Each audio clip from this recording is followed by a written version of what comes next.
In the traditional motion picture story, the villains are usually defeated. The ending is a happy one. I can make no such promise for the picture you're about to watch. The story isn't over. You and the audience are part of the conflict. United Nations headquarters, which was built in 1945 and financed largely by John D. Rockefeller. Inside UN headquarters is an ominous meditation room. The custodian of the meditation room is Lucifer Trust Company. At one time, the Lucifer Trust was located at 666 United Nations Plaza and was formerly named Lucifer Publishing Company. The Rockefeller-funded UN meditation room is 33 feet long and 18 feet wide. 18 feet is 6 plus 6 plus 6.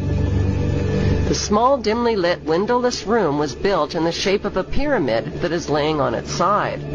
At the center of the room is a 4-foot-high, black, casket-shaped stone slab which weighs 6.5 tons and is extremely magnetic and rests on a concrete pillar. The pillar descends beneath the floor into the bedrock and taps into the Earth's hyperdimensional energies to induce a state of altered consciousness. Not far from the meditation room is the United Nations Security Council chamber. This is the emergency room of the UN, where the world leaders meet when there is a threat to peace. They decide the fate of nations. Notice the giant mural that towers over the Security Council room. The central focus of the UN mural is the phoenix bird that has risen. The phoenix bird is a symbol of Lucifer.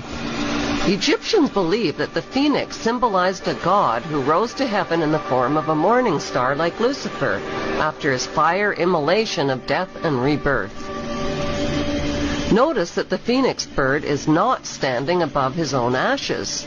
He is standing above his old skin. Like a snake, he has shed his old skin and is revealing himself as God at the center of the mural. At the top left, there is a church steeple without a cross. The missing cross symbolizes the death of Christianity. Below, a woman receives the rays of the sun god, while the man in front of her plays Pan's flute.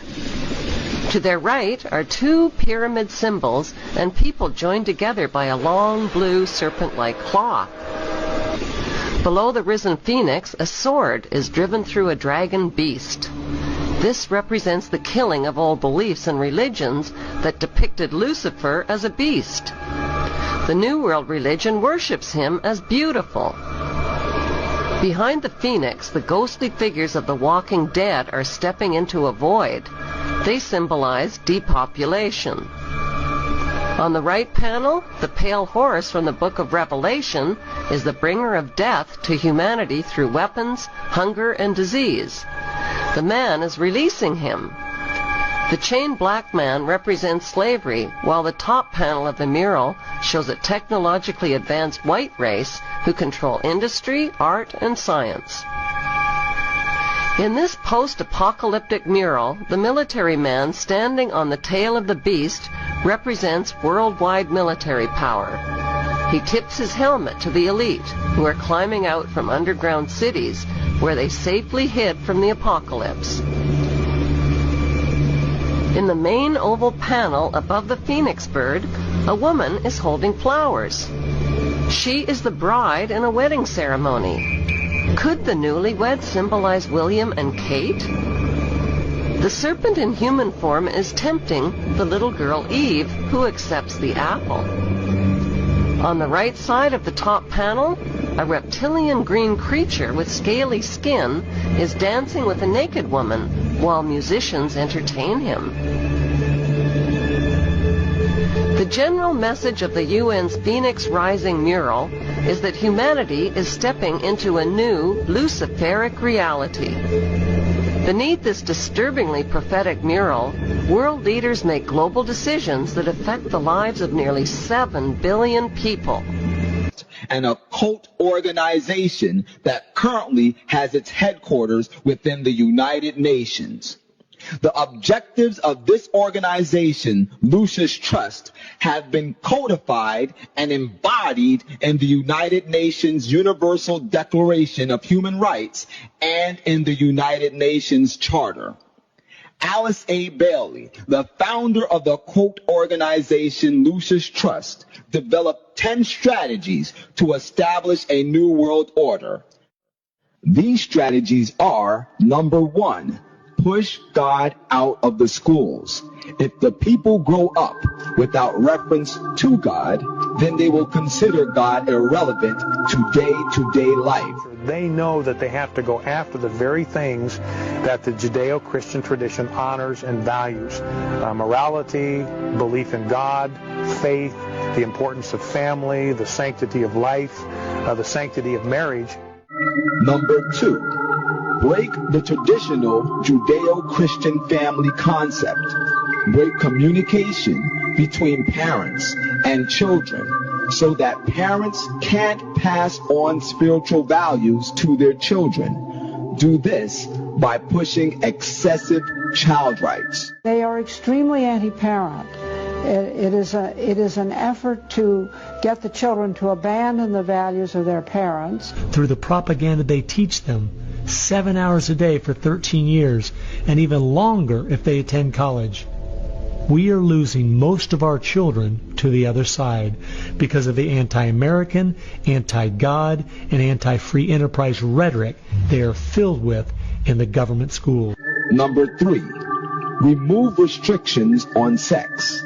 Sex is the biggest joy, and Christianity robs people of this. People must be freed to enjoy it without restrictions. But their game right now is to corrupt the 15 to 25-year-olds or less. And right now they're down in the first grade with Heather has two mommies, Daddy's roommate, gay pride parade, and now by 8th grade they'll pass out condoms in school colors because that's so patriotic. Number 4, since sex is the greatest expression of man's enjoyment of life, man must be free to express sex in all its forms. Homosexuality, orgies, even bestiality are desirable so long as no one is being abused or harmed. We also see immorality being promoted through our schools. The kind of sex ed curriculum that is being used and paid for with our tax dollars would shock most parents. Number 5, people must be free to abort unwanted children. If a man can have sex and then live without the consequences, then the same should be true for a woman too. They are for the entire feminist agenda, starting with abortion on demand, tax-funded abortions. Number 6, every person develops soul bonds. So when a soul bond wears out, a person must be free to divorce. When one starts to grow, one must be free to get together with that person, even if they are married. Their entire purpose was to detach our culture from any moral anchors whatsoever. Number 7, diffuse religious radicalism. Christianity says Jesus is the only way. Diffuse this by A, silencing Christianity, and B, promoting other faiths, the creation of interfaith harmony. At its core, it's a rebellion against God and God's laws. And that's what the battle is about. That's what the assault is on. That's why Christianity is a target. Number 8, use the media to influence mass opinion. Create mass opinion that is receptive to these values by using TV, film, the press, etc. Note well, what Western believers call normal in the African church would be pornography. They look at what holds society together, they understand it, but they don't want that. They want change, and they will subvert and rot every good and decent thing we believe in. Number 9, debase art in all its forms, corrupt music, painting, poetry, and every expression of the heart and make it obscene, immoral, and occultic. Debase the arts in every way possible. They've done everything in their power to dumb down our children, undermine our families, rewrite our history, and promote obscenity and immorality everywhere that they can. And number 10, get the church to endorse every one of these 9 strategies. Get the church to accept these principles and to say they're okay. Then legal ground is given for these values to get a foothold. It wasn't until I was watching an old film from World War II that I realized what the left has been doing in America to pit the poor against the rich, blacks against whites, and the young against the old is the same tactic Hitler used to disunify Germany. You see, they knew that they were not strong enough to conquer a unified country. So they split Germany into small groups. They used prejudice as a practical weapon to cripple the nation. Remember that when you hear this kind of talk. Somebody's going to get something out of it, and it isn't going to be you. The United Nations is being accused of helping facilitate mass illegal immigration into the United States, possibly running the largest human trafficking operation ever carried out. Now, the United Nations International Organization for Migration, IOM, which many of you know we've talked about before, is now finally being exposed more broadly. And it turns out that, yes, they get money from the U.S. government, which means it's coming from your tax dollars. And your tax dollars are paying for them to play a key role in assisting people looking to use the amnesty system to gain entry to the United States. The United Nations, it turns out, is spending hundreds of millions of dollars in cash handouts, food, shelter, something called humanitarian transportation, really every human need that is required to make the long journey through Latin America, Central America, and Mexico. And who pays the UN? Who's the UN's major funder? It's the U.S. taxpayer is paying for this. New York Post had this.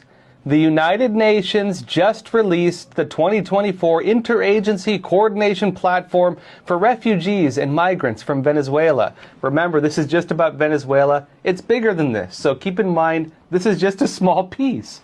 And it notes that a planning and budget document for handing out $1.6 billion in 17 Latin American countries, and it confirms, finally, that the United Nations, with the helping hands of 248 named non-governmental organizations, the NGOs, is indeed giving debit cards to illegal migrants, funded in large part by U.S. taxpayers.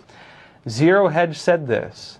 Meet Amy Pope, an open borders advocate, Obama apparatchik, and an accomplice of DHS Secretary Alejandro Mayorkas. As the UN's Deputy Secretary of the International Organization of Migration, IOM, the preeminent NGO in the field of migration, she plays an integral role in the illegal alien surge at our southern border.